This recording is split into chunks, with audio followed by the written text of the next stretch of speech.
Most of the times, we see text written along a straight line. We already mentioned that this invisible line we call baseline, which makes it easy to read text.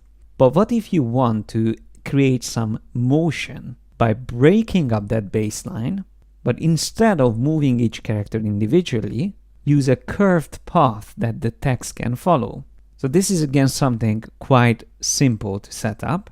All you have to do is to have a path created. Now in this video we will look at creating a path with the pen tool, but in the next video I will also show you if you use shapes like an ellipse, for example, and how you can do a similar technique. So first of all, the pen tool, I can click and then click and drag to start defining curves. We've learned this already in this course, so I am just going to draw something like that. Now I will press Shift X because I don't want to use any fill color, so it just has a simple stroke color at the moment. But then if I want to add text on this, I can just simply use the Type tool and hover over this path, and when I see this cursor showing up, it's very important, the cursor itself has to be visible, then you can actually start adding text on the path. So by clicking anywhere on the path, it immediately puts some random text in there, which we can then start manipulating. Now if I use the selection tool and I click somewhere else, you will actually see that the path is now hidden, it's not visible anymore, but it's still there and we can still edit it. If I hover over it, it will show up.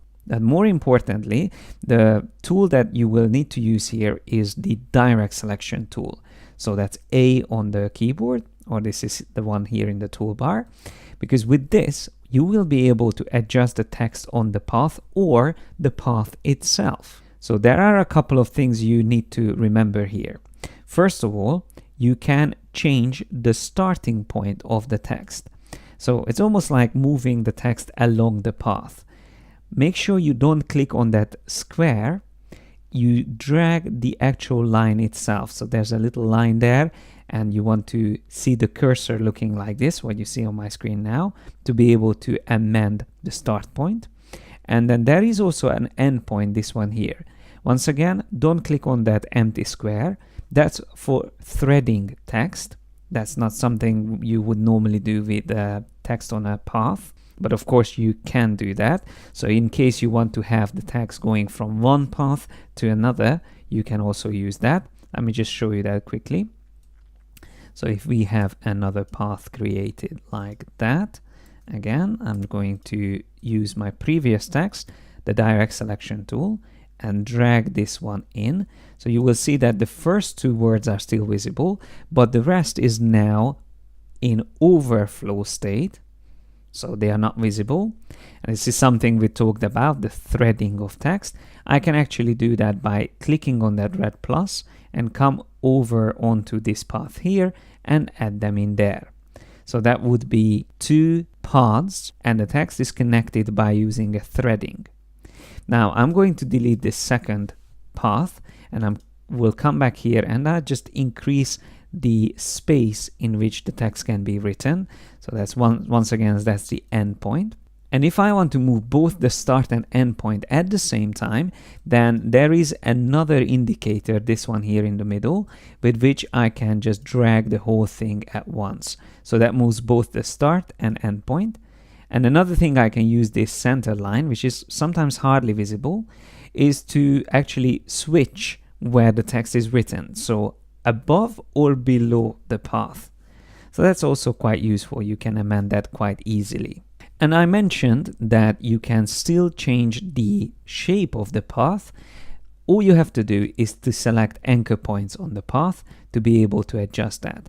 And of course you have your handle points as well, so you can really customize how you want your path to look like. So if you don't like the way it was set up originally, you can start amending it. And last but not least, there is also a very cool technique. If you want your characters to all be turned 90 degrees left or right, you can use the type orientation vertical option. I use this sometimes, especially when I have text on a path. So if I want my characters to not only sit on that path and follow it, but even rotate around and flow in that direction, then I would use this simple transition in the type menu. So once again, it's not destructive at all. You can always go back and switch it back to horizontal if you want to use it that way. The cool thing is that when you have text on a path, you still have all the character formatting options. All you have to do is just simply double click on the text, and then you can use kerning, for example, alt left and right arrows. You can select the text, you can increase them in size, you can change their color, and of course you can access all the character formatting options. So similarly to touch type, even though you have the text running along a path, it is still fully editable. So now that we explored this technique, I'm going to show you a quite similar way of putting text around or within shapes in the next video.